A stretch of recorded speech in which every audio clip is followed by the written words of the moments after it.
It starts with the smell of clinical bleach and the sickening thud of a fiberglass cast hitting the floorboards. I was just supposed to be his safety net, the guy who managed his pain meds and drove him to physical therapy. I didn't plan on washing his hair.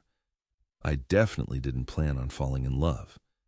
The phone rang at 2 in the morning. It's never good news at 2 in the morning. The emergency room was a sensory nightmare of fluorescent lights and the smell of industrial cleaner trying to mask the scent of copper and vomit. I found Caleb in Bay 4. He looked like someone had thrown him out of a moving vehicle, which, according to the highway patrolman drinking stale coffee by the nurse's station, wasn't far from the truth. A blown tire on the interstate, a spin-out, a rendezvous with a concrete barrier. He was awake, staring at the ceiling tiles. His left leg was elevated and encased in a temporary splint. A jagged purple bruise covered the right side of his face, swelling his eyes shut. I stood at the foot of the bed, hands shoved deep into my jacket pockets. "You look like garbage." His good eye shifted toward me. The corner of his cracked mouth twitched. "Dean, you came." "Obviously. Who else is going to water your dying houseplants?" I didn't tell him my hands were shaking. I didn't mention that for the 20-minute drive to the hospital. I couldn't breathe properly. Caleb and I had been friends for 6 years. We met in college when he accidentally set off the fire alarm in our dorm trying to make a grilled cheese with a travel iron. He was loud, impulsive, and had a habit of treating life like a spectator sport he could jump into whenever he felt bored. I was the anchor, the guy who paid bills on time and remembered to buy toilet paper. We worked because we had to. He kept me from becoming a recluse. I kept him alive. Barely, it seemed. The doctor came in an hour later with a clipboard and a tired expression. Fractured tibia and fibula, 3 broken ribs, a mild concussion, severe lacerations. He needed surgery to pin the leg, and after that, he couldn't put any weight on it for at least 6 weeks. "He's going to need round-the-clock assistance for the first couple of weeks," the doctor said, looking between us. "Does he have family nearby?" Caleb's parents were in Florida. They retired 3 years ago and hadn't looked back. "He's got me," I said. Caleb tried to shake his head, winced, and gave up. "Dean, no, I'll hire someone. A nurse, a teenager with a strong back. I'm not ruining your month." "Shut up, Caleb. You're moving into my place. It's on the ground floor." 2 days later, I brought him home. Getting him from my Honda Civic into the apartment was an agonizing logistical puzzle. He couldn't use crutches yet because of the ribs. I had to essentially carry his weight on my left side, my arm wrapped tightly around his waist, his arm slung over my shoulders. He was heavy, solid muscle and dead weight. Every time he hopped on his good foot, a sharp hiss of pain hissed through his teeth. "Almost there," I grunted, kicking my front door open with my boot. I had pushed the coffee table against the wall and dragged my mattress into the living room. It was easier than trying to navigate him down the narrow hallway to the guest room. I lowered him onto the bed. He fell back against the pillows, chest heaving, his face drained of whatever color it had left. "I owe you a beer," he rasped, eyes closed. "You owe me a brewery." The first few days were a blur of alarms and exhaustion. I set my phone to go off every 4 hours to keep him ahead of the pain. I learned how to slip pillows under his cast to keep the swelling down. I learned that he talked in his sleep when the narcotics kicked in, mumbling about missed flights and lost keys. Dignity is the first casualty of severe injury. The Caleb I knew was vain. He spent 40 minutes on his hair every morning. He owned expensive cologne and ironed his jeans. The Caleb on my living room floor couldn't sit up to drink water without my hand supporting the back of his neck. On the 4th night, I woke up at 3 a.m. to a strange sound. It was a low, rhythmic hitching. I rolled off the couch and knelt beside the mattress.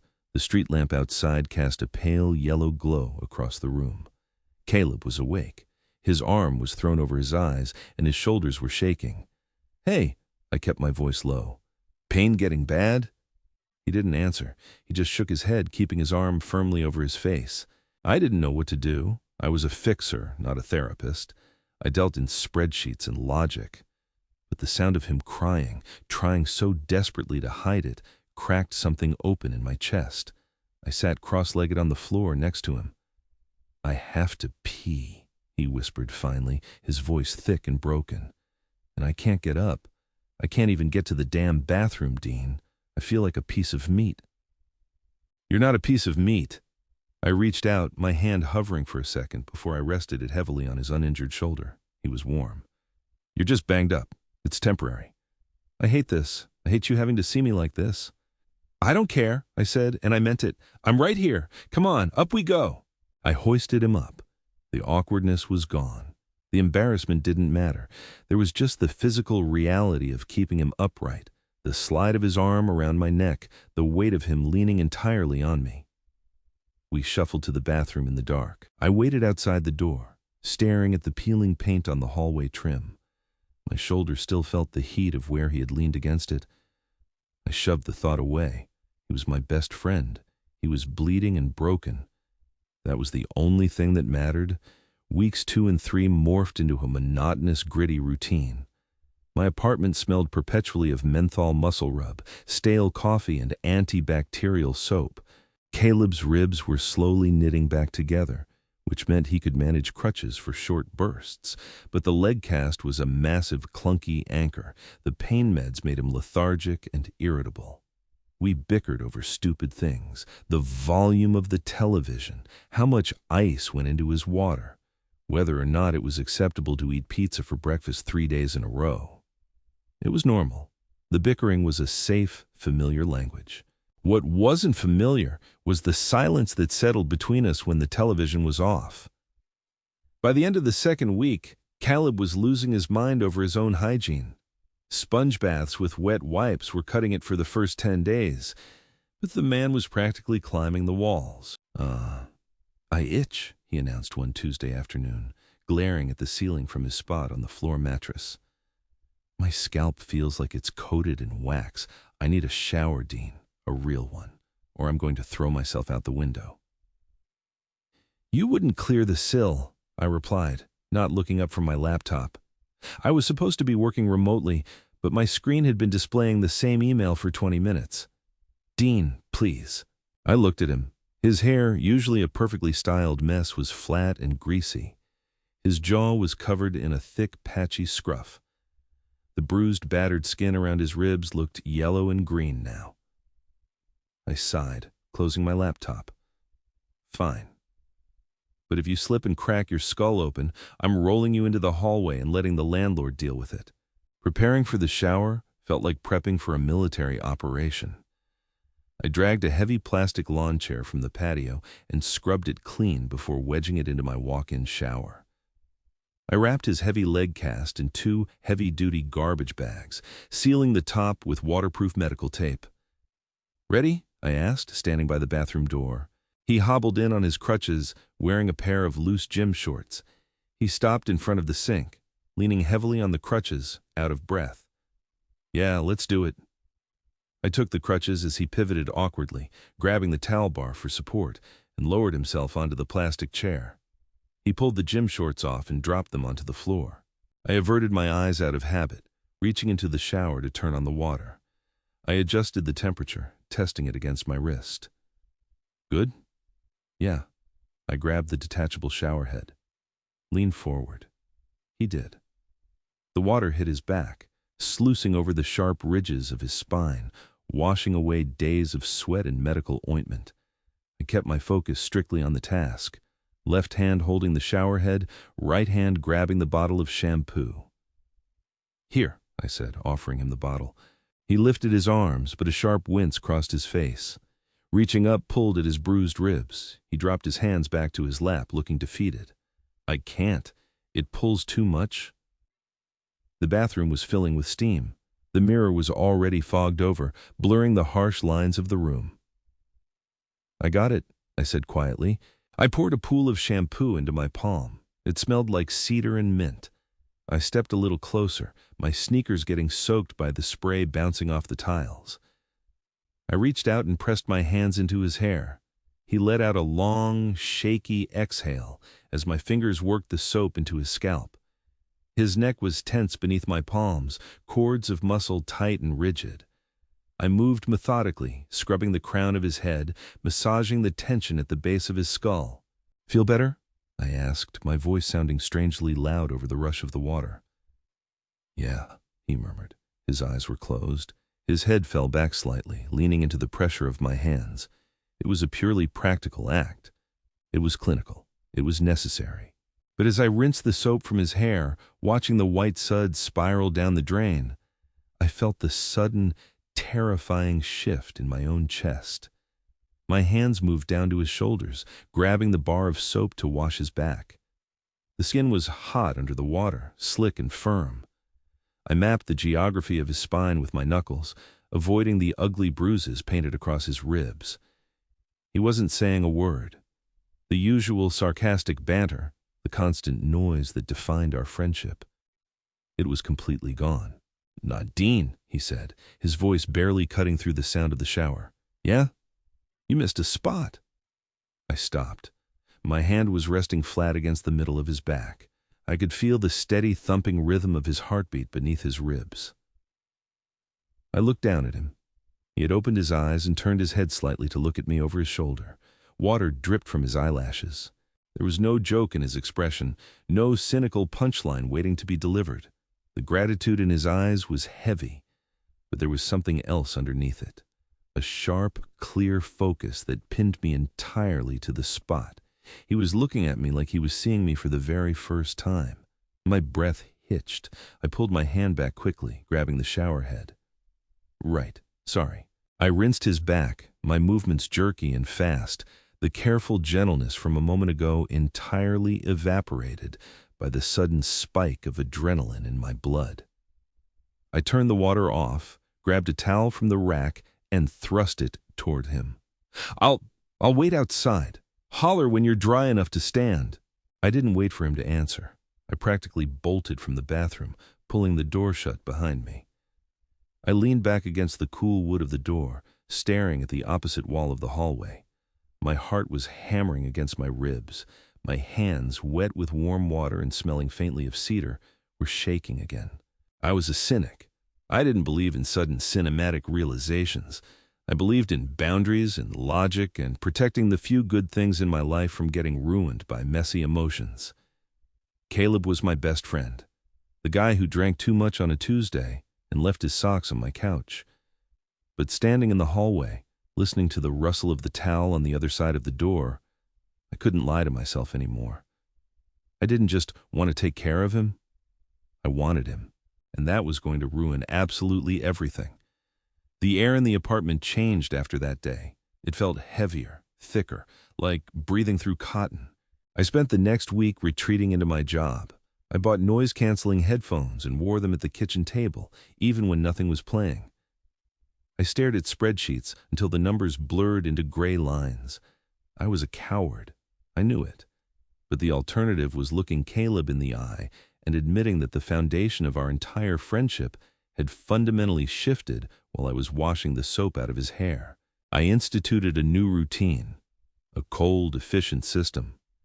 I left his pain medication and a glass of water on the coffee table before he woke up. I made meals and ate mine, standing at the kitchen counter, scrolling mindlessly on my phone while he ate on the mattress. I stopped sitting on the floor with him at night. I was building a wall, brick by brick, using casual indifference as the mortar. By week 5, Caleb had graduated from the heavy plaster cast to a reinforced walking boot. He still needed one crutch for balance, but he could navigate the apartment on his own. He didn't need me to lift him anymore. He didn't need me to help him to the bathroom. My usefulness was expiring, and with it, my excuse to keep him here. He noticed the shift, of course. Caleb wasn't stupid. He was just waiting for me to crack. It happened on a Thursday night. It was raining, a steady, miserable downpour that slapped against the living room windows. I was in the kitchen, aggressively scrubbing a frying pan that was already clean. The rhythmic thump, drag, thump of his walking boot sounded down the short hallway. I kept my eyes on the sink. "You're going to scrub a hole through the Teflon," Caleb said. I didn't turn around. "It's got burned grease on it." "It's been clean for 10 minutes, Dean." I shut the water off with a sharp jerk of my wrist. I grabbed a dish towel, drying my hands methodically. "Do you need something? Ice pack? Advil?" "I need you to stop acting like I'm a stranger who broke into your apartment," he said. His voice was low, stripped of the usual sarcastic deflection. I tossed the towel onto the counter. I don't know what you're talking about. I'm just tired. Work is busy. Look at me.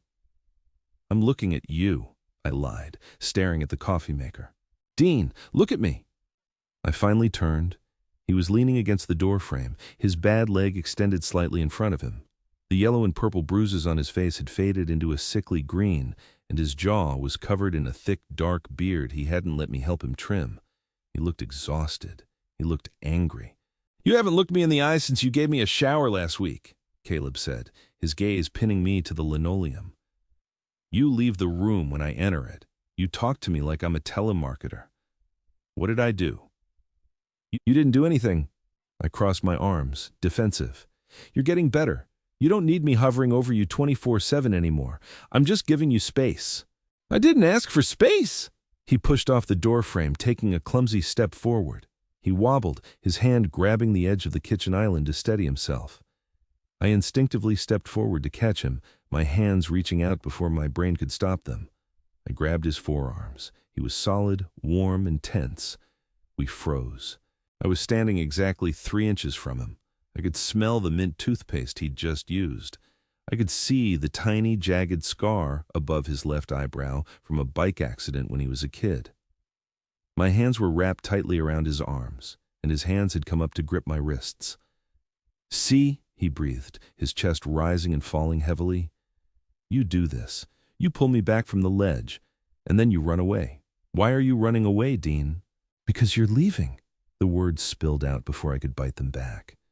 It was the ugly, pathetic truth. You're going to go back to your place in 2 weeks. You'll go back to your life, the dates, the bars, the noise, and I'm going to be right back where I started. Just the guy you call when you set your kitchen on fire. Caleb's grip on my wrist tightened. He didn't blink. Is that really what you think this is? What we are? It's what we've always been. No. He shook his head slowly. That's the story you tell yourself because it's safe. It's safe being the caretaker. It keeps you in control. But you're out of control right now, and it's terrifying you. I'm not terrified, I snapped, trying to pull my arms back. He didn't let go. If anything, he stepped closer. The bulky plastic of his walking boot scraped against my sneaker. You were shaking, he whispered. The kitchen was dead silent except for the rain hitting the glass. In the shower. When your hands were on my back, you were shaking. I wasn't going to say anything because I thought I was crazy, but I felt it. My throat closed up. I stared at his chest, watching the fabric of his t-shirt shift with his breathing. I couldn't deny it. I couldn't wrap this up in a neat, cynical bow and file it away. Caleb, I started, but my voice cracked. Don't, he said softly. Don't rationalize this away. Just for 1 minute, Dean, stop thinking. He let go of my left wrist and slid his hand up my arm over my shoulder until his palm cupped the back of my neck. His thumb brushed against my jawline. The touch wasn't tentative. It was deliberate. I closed my eyes. The fight drained out of me all at once, leaving behind a hollow, desperate ache. I leaned into his hand, just a fraction of an inch, but it was enough of an answer. He let out a shaky breath, his forehead dropping to rest against mine.